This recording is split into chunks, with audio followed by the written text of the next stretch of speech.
ये है पटना, बिहार की राजधानी, जहां लाखों स्टूडेंट्स आते हैं अपने सपने को पूरा करने।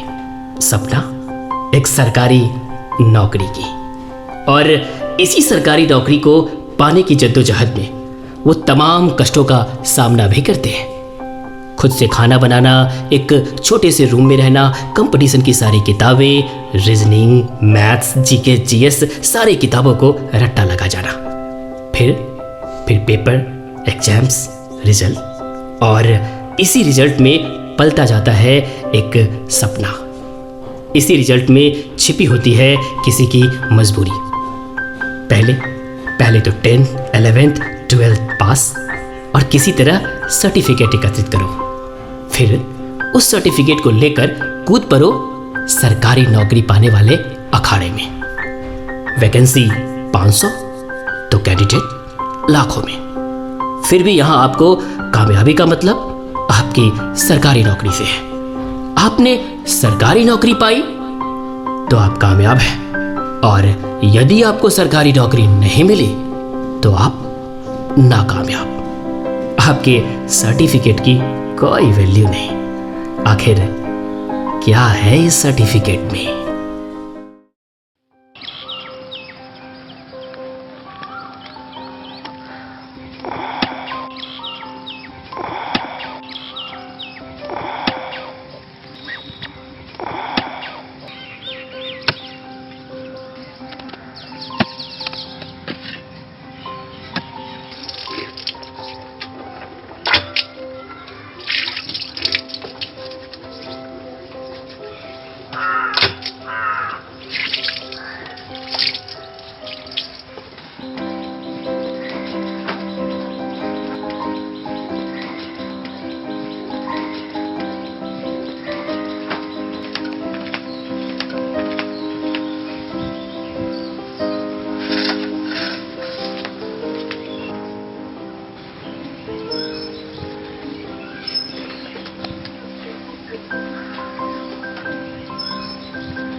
पापा, मेरा एसएससी का रिजल्ट तो आने ही वाला है ना।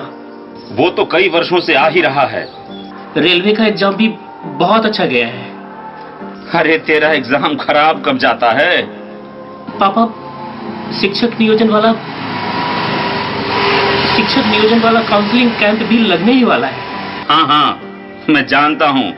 चुनाव आने तक उसका कुछ भी नहीं होने वाला। पापा, तो मैं कोशिश तो कर रहा हूँ ना। मुझे खूब पता है तू क्या कोशिश कर रहा है। 3 बार बैंक के IBPS का एग्जाम निकाल चुका हूँ। इंटरव्यू के लिए कॉल नहीं आया तो क्या करूँ मैं? तो ऐसा कर, जहर खिला के मार दे हम सबको। पापा, अरे तेरी पढ़ाई में खुद को बर्बाद कर दिया है मैंने। तेरी माँ के इलाज के लिए पैसे तक नहीं मेरे पास। जवान बेटी को कितने दिनों तक घर पे बिठा के रखूं?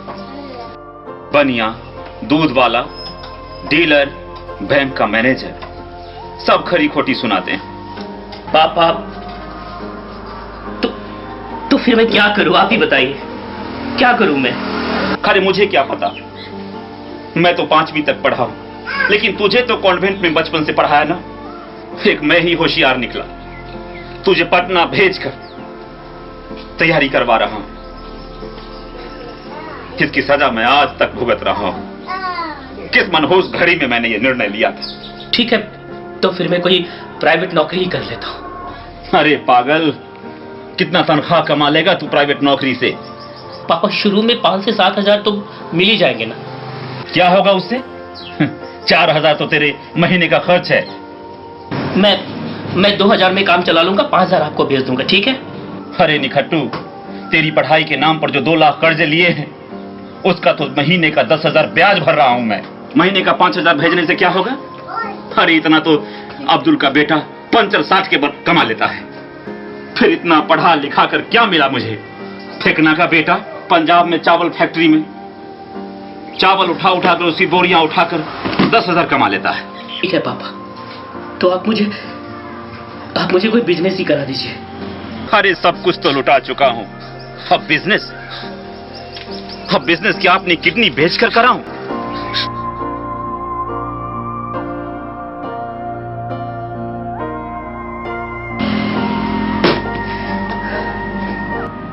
अरे तेरी पढ़ाई में खुद को बर्बाद कर दिया है मैंने। तेरी माँ के इलाज के लिए पैसे तक नहीं मेरे पास। आखिर जवान बेटी को कितने दिनों तक घर पे बिठा के रखूं? बनिया, दूध वाला, डीलर, बैंक का मैनेजर, सब खरी खोटी सुनाते हैं। एक मैं ही होशियार निकला, तुझे पटना भेज कर तैयारी करवा रहा हूं। इसकी सजा मैं आज तक भुगत रहा हूं। किस मनहूस घड़ी में मैंने ये निर्णय लिया? अरे पागल, कितना तनख्वाह कमा लेगा तू प्राइवेट नौकरी से? क्या होगा उससे? 4,000 तो तेरे महीने का खर्च है। अरे निखट्टू, तेरी पढ़ाई के नाम पर जो 2 लाख कर्जे लिए हैं, उसका तो महीने का 10,000 ब्याज भर रहा हूं मैं। महीने का 5,000 भेजने से क्या होगा? अरे इतना तो अब्दुल का बेटा पंचर 60 के बल कमा लेता है। फिर इतना पढ़ा लिखा कर क्या मिला मुझे?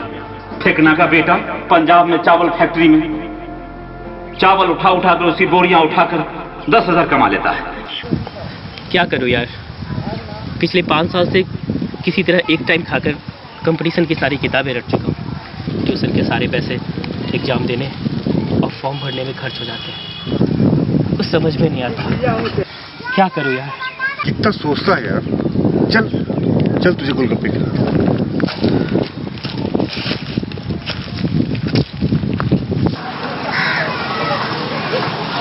एनटीपीसी की परीक्षा में धांधली को लेकर छात्रों ने जमकर बवाल काटा है। गुस्साए छात्रों ने पटना के राजेंद्र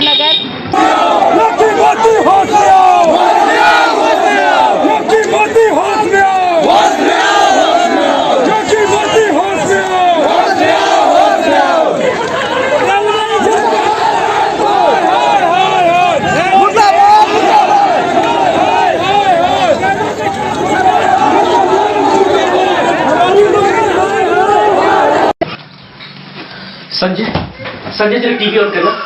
क्यों, क्या हुआ? 1 मिनट जरा टीवी ऑन करना, न्यूज चैनल लगा जरा। ये बड़ी खबर के साथ राजधानी से ये बड़ी खबर आ रही है। एनटीपीसी की परीक्षा में धांधली को लेकर छात्रों ने जमकर बवाल काटा है। आरबी ने एनटीपीसी सीबीटी 1 की जो परीक्षा का परिणाम है वो जारी किया है, जिसको लेकर छात्रों का आरोप है कि परीक्षा में धांधली की गई है।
सामने वाला कर ही नहीं रहा तो मैं क्या कर सकता हूँ इसके लिए?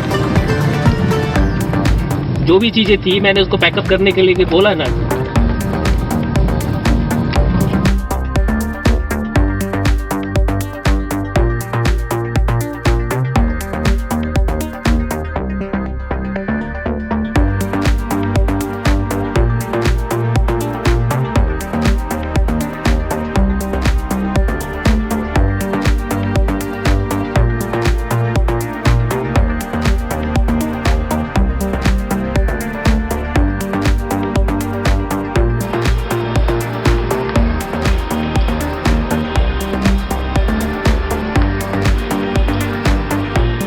और इस तरह राजू ने उसी महीने अपने पापा के अकाउंट में 5 लाख रुपए ट्रांसफर किए और एक झटके में राजू ने खुद के सपने को साकार तो किया ही, अपने पापा के सारे कर्जे को एक झटके में उतार दिया। जीवन सिर्फ सर्टिफिकेट एकत्रित करने का नाम नहीं है, बल्कि जीवन अपने आप में एक सेटिस्फैक्शन है।